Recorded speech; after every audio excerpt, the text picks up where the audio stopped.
Donc Arnaud, moi je m'intéresse en particulier à la mesure de l'expérience client, Oui. du CX. Oui. Quel est le rôle de Data-Kelly pour mesurer cette expérience client? Alors Data-Kelly, il calcule toutes les interactions les unes en fonction des autres. Oui. Donc il va regarder un enchaînement d'interactions qui fait un parcours Mhm.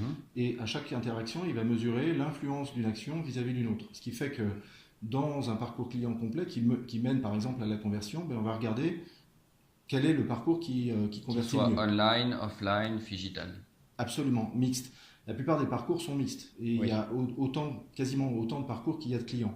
Donc la difficulté, c'est les algos qui vont trier les parcours Ouais. pour dire lesquels sont ceux qui augmentent le mieux le X Mhm. ou lesquels convertissent le mieux. D'accord. On a un client par exemple qui s'est aperçu que les clients qui faisaient un devis en ligne Ouais. pouvaient appeler le call center ou pouvaient utiliser le bouton web callback. Quand on appelle le call center, souvent on va engorger le call center et on va augmenter l'insatisfaction client. Alors que quand on utilise le web callback, on choisit sa plage horaire et le jour auquel on veut être D'accord. appelé.